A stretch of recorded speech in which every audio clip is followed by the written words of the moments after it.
Bismillahirrahmanirrahim. Assalamualaikum warahmatullahi wabarakatuh. Sampurasun.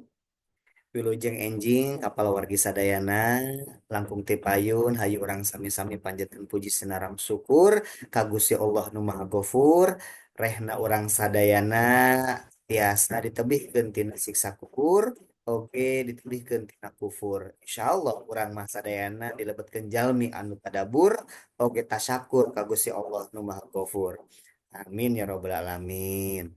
Keluarga sadayana salawat miwah salam mugia dileler ka panutan urang sadayana nyaeta manusia paling sampurna anu janten suri taul dan kanggo umat manusia sadunia habibana wa nabiyana baginda Muhammad sallallahu alaihi wasallam kakatun ka kulawargina ka sahabatna ka tabiin tabiina atutuk dugi ka urang sadayana anu insyaallah turtuhu kana ajaranana dugi ka akhir zaman amin ya robbal alamin.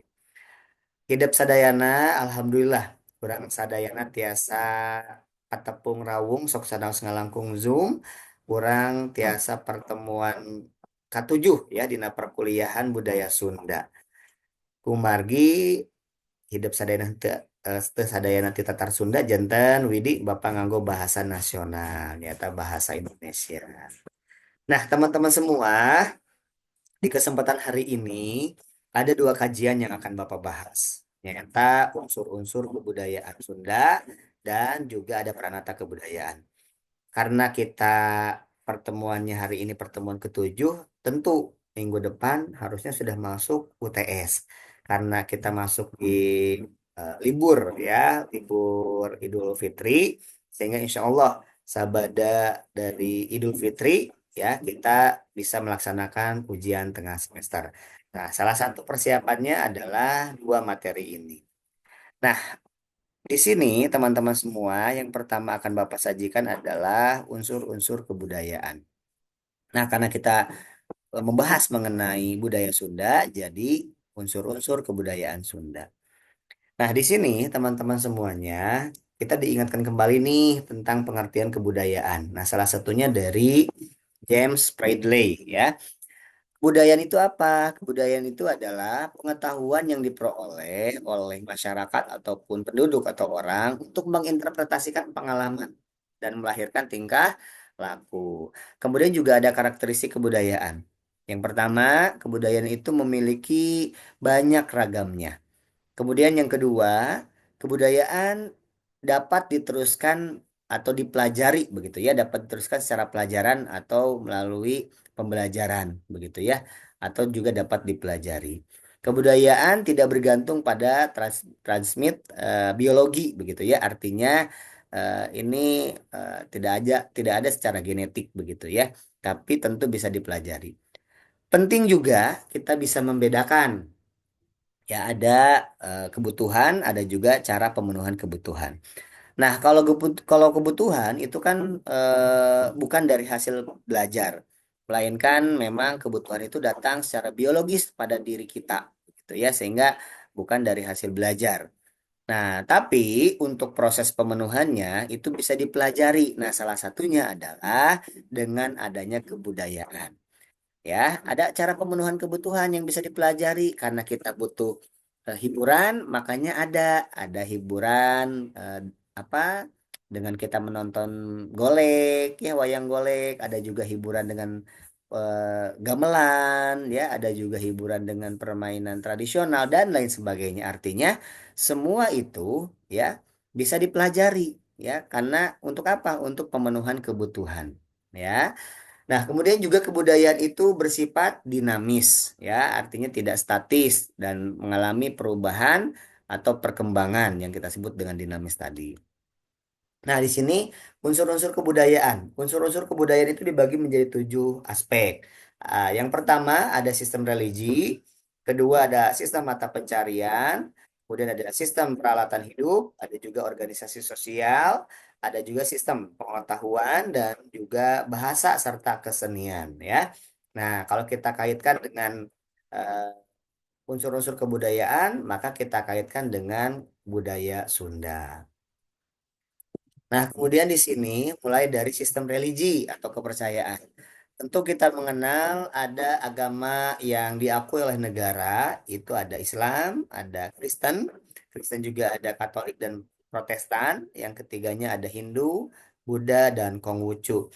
Nah, tapi di sini juga ada kepercayaan yang tentu juga diberikan keleluasan oleh pemerintah khususnya bagi suku-suku tertentu yang memegang teguh ya nilai-nilai warisan dari para leluhur begitu. Salah satunya ada kalau di Tatar Sunda ada Kampung Naga ya, ada juga suku Baduy begitu. Bahkan mungkin juga ada di daerah teman-teman juga ada ya.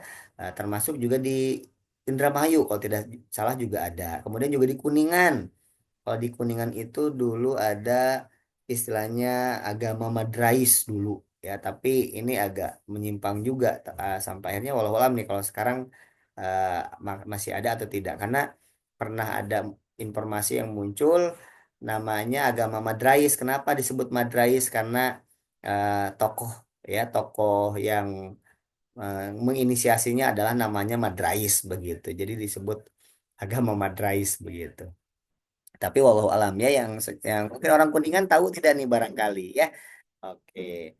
Nah, kemudian di sini tentu kepercayaan yang dianut oleh suku Sunda, khususnya suku yang memang tetap mempertahankan nilai-nilai yang diwariskan dari para leluhur.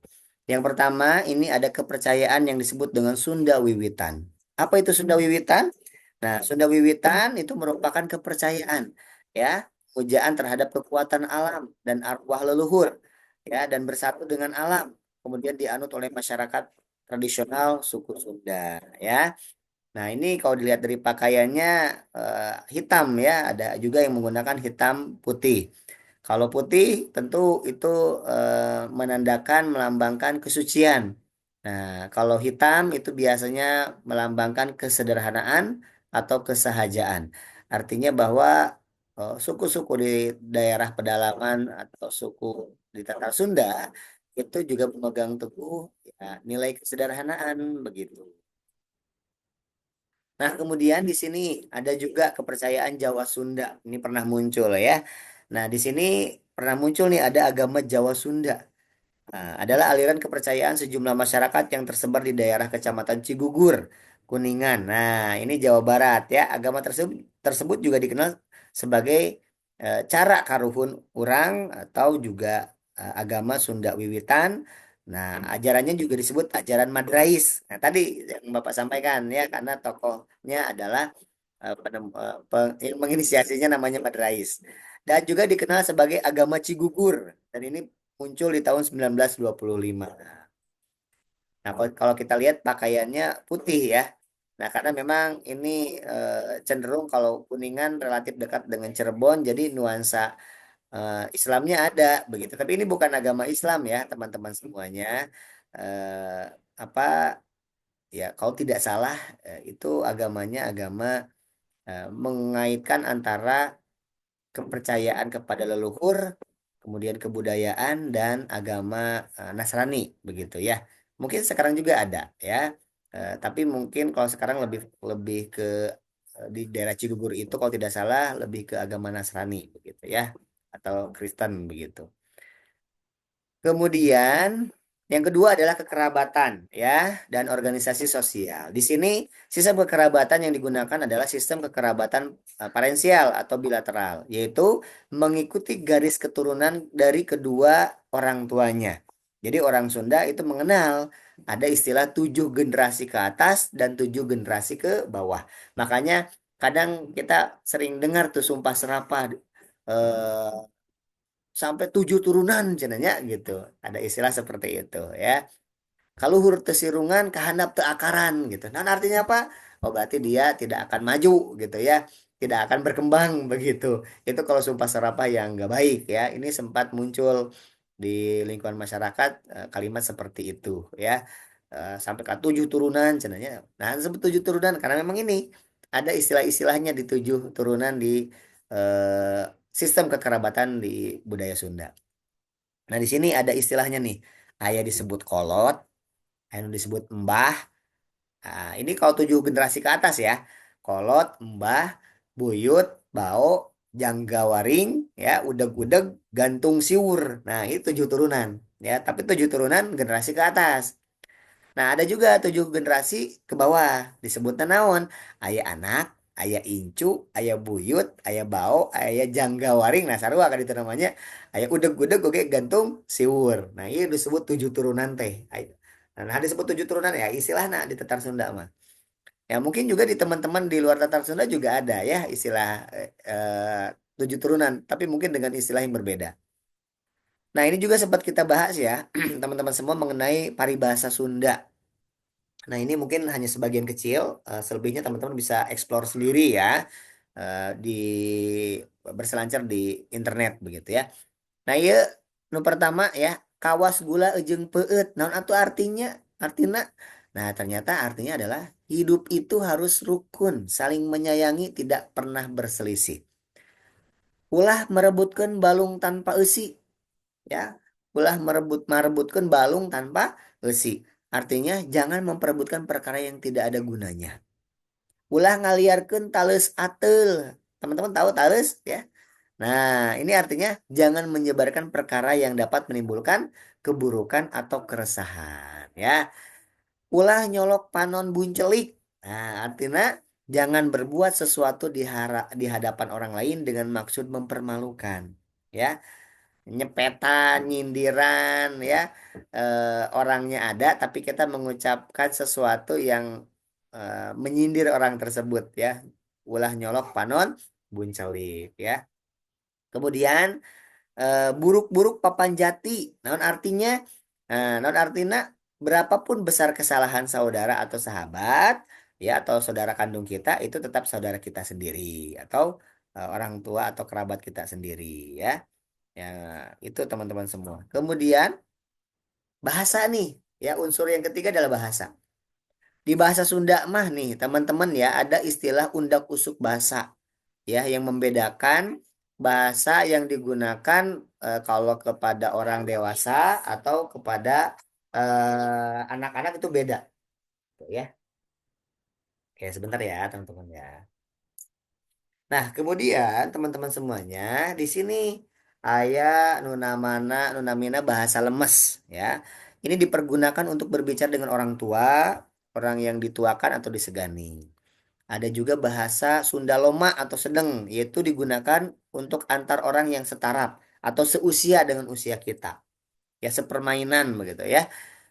Nah, kemudian di sini juga unsur dari suku dari bahasa begitu ya, itu kadang punya dialek masing-masing ya, walaupun sama-sama orang Jawa Barat, orang Sunda, tapi kadang aya beda nak gitunya lentong antara Sunda belah kulon misalkannya jeung belah wetan. Sunda mah Sunda tapi beda dialek nak. Nah, komo anu di daerah caket ka daerah Jawa biasa nama tos aya akulturasi percampuran dengan bahasa Jawa gitunya. Nah, tapi di dia oke di daerah Bapak ya, mungkin di daerah teman-teman juga ada ya. Oh, daerah Bapak itu ada nama daerahnya eh apa? Istilahnya tuh Legok Panjang. Disebutnya tuh Legok Panjang daerah kampung nanti. Nah, bet disebut Legok Panjang. Soalnya para penduduknya tuh suka menggunakan bahasa yang ya akhirnya dipanjangkan misalkan ya. Bade kamarana ada rieu. Ya, itu karena keseringan seperti itu boleh jadi akhirnya disebut legok panjang gitu ya. Ya, tentu juga di daerah teman-teman mungkin ada dialek yang berbeda ya dengan berbagai ragamnya.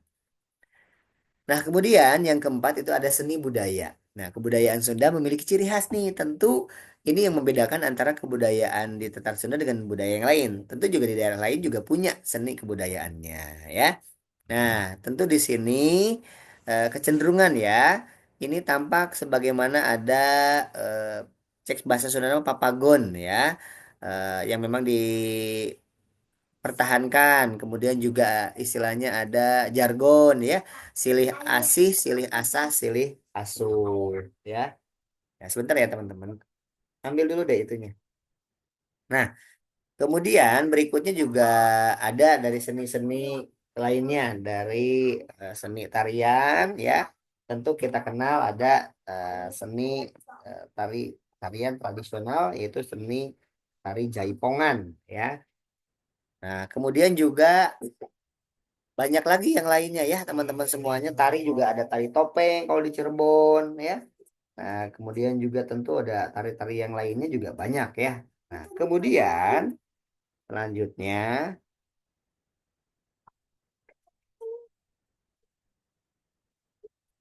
ada tari apa nih teman-teman kalau kita lihat ya. Nah, di sini ada tari merak biasanya digunakan untuk menyambut ya apa tamu agung biasanya ya. Tari merak itu ditampilkan biasanya untuk menyambut tamu agung biasanya. Kemudian juga ya ini banyak ya ada wayang golek. Nah, kalau dulu kan wayang golek digunakan untuk salah satu media penyebaran agama Islam ya. Masyarakat kan jadi berkumpul dan mereka suka ya sampai semalam suntuk pun juga mereka mengikutinya dengan seksama begitu ya karena sangat seru gitu ada ayah bobodoran anak gitu. Pupuh. Nah, pupuh juga. Nah, ini kan yang sudah kita praktekkan minggu kemarin ya, termasuk juga seni yang ada di Tatar Sunda. Nah, ini sebetulnya disebut juga bentuk puisi tradisional Sunda yang terdiri atas 17 jenis pupuh. Nah, ini salah satunya Asmarandana dan kemarin juga sudah ditampilkan ya, teman-teman semua. Ada angklung ya, ada calung, karinding ya. Nah, ini karinding nih ya, dari bambu. Nah, sekarang peralatan hidup. Nah, salah satunya juga ada rumah. Ada jenis rumah badakai, ada tagog anjing, ngalaunan. Ya. Kemudian ini ada bangunan Kesultanan Cirebon dengan jenis atapnya itu adalah Parahunangkub. Ya, Parahunangkub. Nah, senjatanya adalah kujang. Dan ini menunjukkan kujang itu sebagai kesatria, begitu ya. Nah, ini ukurannya. Kemudian juga makanan, nah, udah jelas nih makanan paling banyak ya. Nanti kita akan bahas oleh kelompok Tata Boga. Nah, ada asinan, bandrek, cendol, cobek, dodol, kecap, lotek, opak, jeung sajabinanya. Nah, ini apa nih? Nah, ini juga makanan-makanan yang sering kita santap ya untuk sarapan, bahkan juga untuk makan siang dengan nasi ya. Kadang sulit dibedakan nih, nu mana karedok, nu mana lotek, nu mana gado-gado, dan semuanya hampir mirip ya. Komposisinya juga hampir mirip, hanya mungkin tampilannya yang terkadang berbeda gitu ya. Oke, nanti ini akan ada pembahasannya secara khusus. Ali agrem, ulu kutek lunca, katimus, krecek ya. Nah, kemudian saya nggak tahu deh kak, saya nggak tahu kak. Nah, kemudian ada yang keenam adalah sistem mata pencaharian. Ya, sistem mata pencaharian. Memang kalau di Tatar Sunda paling banyak adalah petani, berladang, peternak, nelayan, dan pengrajin. Ya, kalaupun ada yang jadi pegawai negeri, ya ada, gitu ya. Tapi kalau di Tatar Sunda banyaknya adalah tadi yang disebutkan. Bahkan juga ada ciri khas nih, misalkan kalau dari orang Garut itu biasanya ahlinya dipangkas rambut. Ada juga solo sepatu itu dari Banyuresmi, ya. Tasik mah biasanya kerajinan payung, kerajinan tangan, ya. Sama Dedek bangunin dulu Juk. Nah, kemudian sistem pengetahuan. Nah, ini sistem pengetahuan teman-teman ya, terkait dengan alam tentunya ya. Bahkan juga terkait dengan flora fauna, pendidikan dan tanda pada tubuh, kemudian kelakuan sesama manusia dan juga ada kaitannya dengan membaca hari baik begitu ya, yang sering digunakan oleh orang-orang yang akan melaksanakan hajat begitu. Nah, biasanya kan ada orang yang mengatakan, oh, itu terus mulai musim hujan ya. Nah, petani mah tahu bahwa kalau udah musim hujan pasti akan dimaksimalkan untuk mengolah lahan pesawahan, ya. Nah, kemudian juga tahu, misalkan kalau misalkan ada ini, kalau membaca nih ya, oh ada kupu-kupu masuk ke dalam rumah, ya katanya tandanya akan ada tamu. Kemudian Aku nggak bangun sama ayah aja. sambung sama Dedek. Dipeluk sama Dedek. Nah, kemudian juga di sini ada hari bayi, misalkan ya. Ada hari bayi, kalau mau hajatan, bagusnya di hari apa? Itu kan suka kadang ada tempat untuk bertanya ya. Orang tua yang memang tahu ya bagaimana cara apa membacanya begitu. Kemudian juga kadang tahu nih kapan kita memulai untuk mengolah tanah, kapan tahu mengolah padi, begitu ya. Gitu. Kemudian ada mitos-mitos yang lainnya. Kalau telapak tangan gatal, itu biasanya tandanya mau dapat rezeki. Ya, sebentar teman-teman ya. Aku Sana nggak dulu, bangun. Dede. Sama Dede bangunin. Ayo lagi ngajar dulu ya. Aku mah nggak bisa. Iya, sama Dede dulu ya. Oke, kemudian selanjutnya, ini mau tidak ya? Nah, ini udah kita bahas. Oke, kita lanjutkan ke. Aku main buat ayah.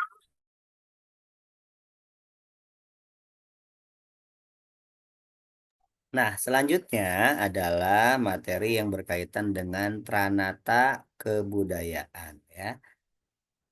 Kita tampilkan. Nah, ini dia teman-teman ya. Pranata kebudayaan. Apa sih pranata kebudayaan itu? Nah, kita simak sama-sama. Pengertian pranata, bukan pasunata ya.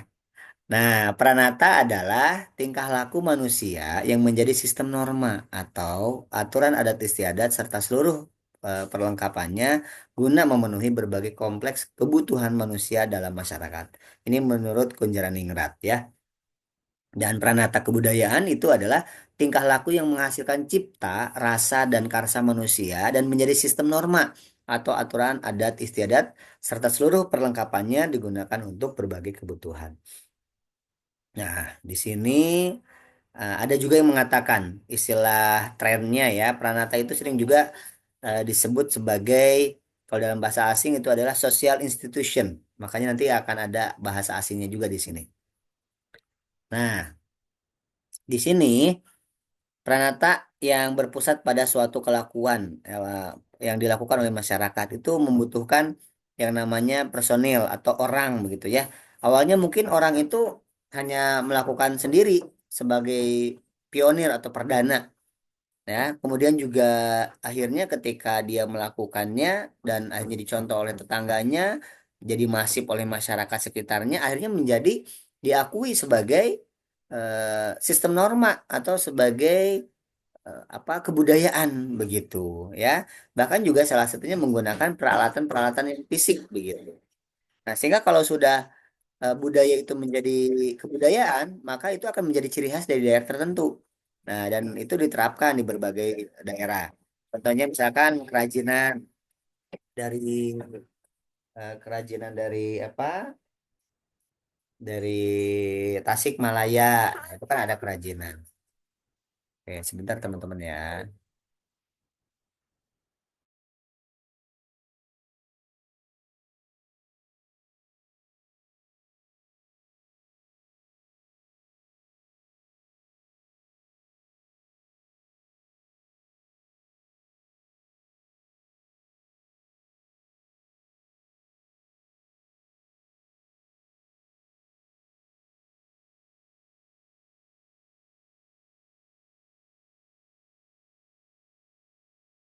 Nah, kita lanjutkan lagi teman-teman semua ya. Nah, di sini selanjutnya adalah ada peranata kebudayaan.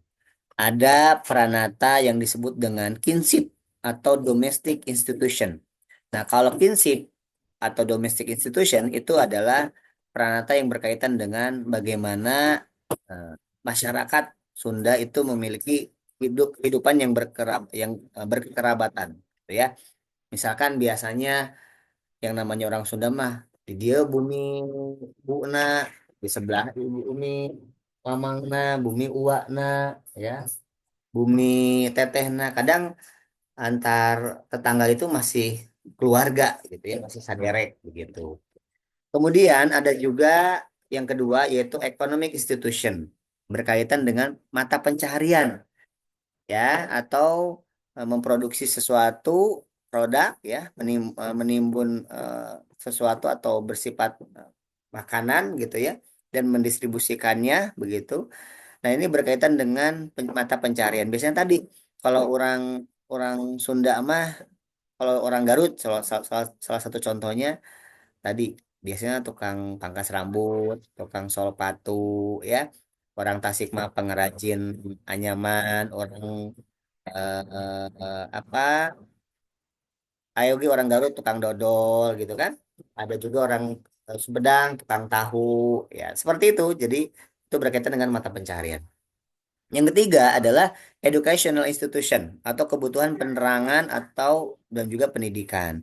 Nah, biasanya memang kalau berkaitan dengan pendidikan itu cenderung ya, kalau di daerah pedalaman itu memang biasanya pendidikannya, tapi tidak semua loh ya, relatif memang ya jarang untuk sampai pendidikan tinggi begitu, sampai betul-betul tinggi. Tapi tidak jarang juga, justru orang daerah juga kalau yang memiliki semangat juang yang luar biasa, akhirnya mengenyam pendidikan tinggi dan menjadi tokoh masyarakat, bahkan juga dikenal oleh publik, bukan hanya di daerahnya saja, tapi juga di kota, bahkan juga sekabupaten atau eh, senasional begitu ya. Nah, kemudian berikutnya adalah scientific institution berkaitan dengan kebutuhan ilmiah manusia yang berkaitan dengan bagaimana nih masyarakat Sunda bisa tahu kapan harus mengolah lahan, kapan mereka bisa apa membaca, misalkan tadi ada mitos-mitos ya. Jadi tahu gitu. Kalau tangannya gatal, telapak tangannya gatal, pertanda akan dapat rizki, katanya demikian. Kalau matanya berkedut-kedut atau kekedutan, tandanya mau nangis, katanya. Kalau ada apa kupu-kupu masuk ke dalam rumah, tandanya akan ada tamu, katanya begitu ya. Nah, itu berkaitan dengan scientific institution. Yang selanjutnya adalah aesthetic and recreation institution. Ini berkaitan dengan pemenuhan rasa keindahan atau hiburan. Nah, misalkan kalau di Kota Bandung mah atau daerah Bandung ya, Bandung Raya, ya berkaitan dengan kebutuhan untuk hiburan begitu.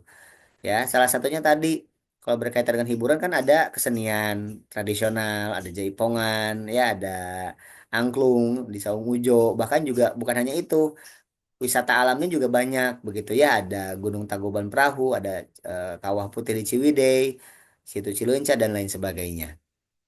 Nah, selanjutnya religious institution ini berkaitan dengan kebutuhan kerohanian. Ya tadi kalau misalkan teman-teman nanti ketemu di soal UTS begitu ya, ada gambar orang sedang misalkan ya sedang menyimpan sesajen. Nah, itu kan mungkin berkaitan dengan kepercayaan ya. Tapi memang beberapa daerah masih masih ada yang kayak gitu, walaupun memang eh, kesannya mengarah pada kemusyrikan. Ya, kalau kita memaknainya, ya boleh jadi yang bersangkutan menghormati para leluhurnya yang sudah mewariskan banyak, salah satunya adalah lahan dan juga memperoleh ya kehidupan di masa sekarang karena berkat ada orang tua zaman dulu. Kemudian juga ada political institution. Nah, ini berkaitan dengan mengatur kehidupan berkelompok atau bernegara. Biasanya kalau yang gambarnya political institution itu ada tokoh politik, tokoh publik. Ya, misalkan gambarnya Prabowo ya, Presiden Prabowo misalkan. Nah, ada juga somatic institution. Ini berkaitan dengan pemenuhan kebutuhan jasmani manusia. Misalkan ada bayi dijemur pada saat pagi hari. Nah, itu berkaitan dengan somatic institution atau kebutuhan jasmani manusia. Atau juga nenek-nenek zaman dulu yang nyupah ya, nyupah, tahu nyupah. Nah, itu juga jadi giginya kuat ya. Itu juga pemenuhan kebutuhan jasmani manusia. Nah, ini penjelasannya yang barusan sudah Bapak jelaskan. Perangkat kebudayaan yang bersifat kekerabatan. Nah, salah satunya ketika ya karena boleh jadi di sekampung itu masih saderek, masih ada pertalian keluarga, sehingga tidak jarang ketika ada hajatan salah satu anggotanya atau di penduduk di kampung tertentu itu masyarakat berbondong-bondong ya, tanpa diundang dengan surat undangan pun juga mereka berbondong-bondong untuk apa datang dan sambil membawa apa beras gitu kan, atau mungkin kalau ibu-ibu biasanya beras gitu, kalau bapak-bapak kan uang biasanya, atau sembako biasa bisa juga ya gitu.